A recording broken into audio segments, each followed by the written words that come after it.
नमस्कार प्यारे विद्यार्थियों, आज हम पढ़ेंगे वियना की संधि। वियना की संधि 1815 में साइन की गई थी। उन चार देशों ने मिलकर के वियना की संधि की थी जिन्होंने नेपोलियन को वाटरलू के युद्ध में हराया था, और वाटरलू का युद्ध भी 1815 में ही हुआ था। तो आइए देखते हैं वियना की संधि के कुछ महत्वपूर्ण बिंदु हैं। इस सम्मेलन की मेजबानी ऑस्ट्रिया के चांसलर ड्यूक मेटरनिक ने की थी।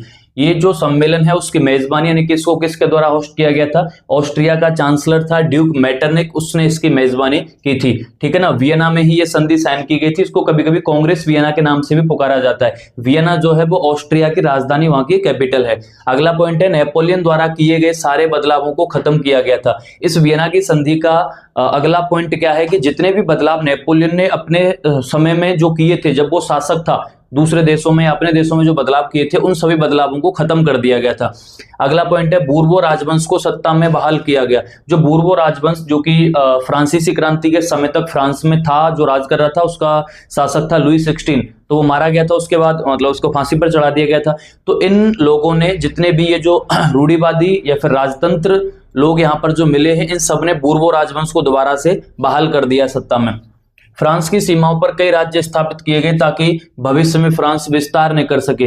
फ्रांस की जो सीमाएं थी उनके आसपास, उनकी बाउंड्रीज पर कई दूसरे राज्य बना दिए गए, जिससे कि फ्रांस जो है वो कभी भी फ्यूचर में, भविष्य में अपनी बाउंड्रीज को एक्सपेंड ना कर पाए, अपना विस्तार ना कर पाए।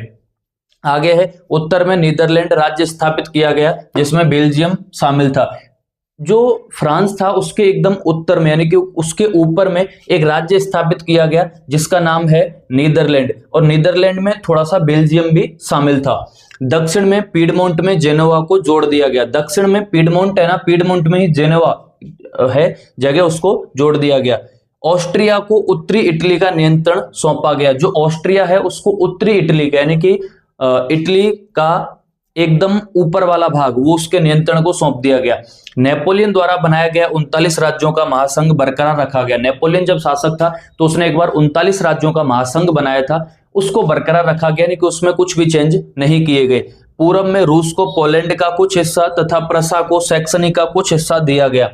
अब पूर्व में क्या किया गया है? ईस्ट साइड में रूस को तो पोलैंड का कुछ हिस्सा दिया गया है और प्रसा को सैक्सनी का कुछ पार्ट यहां पर दे दिया गया है।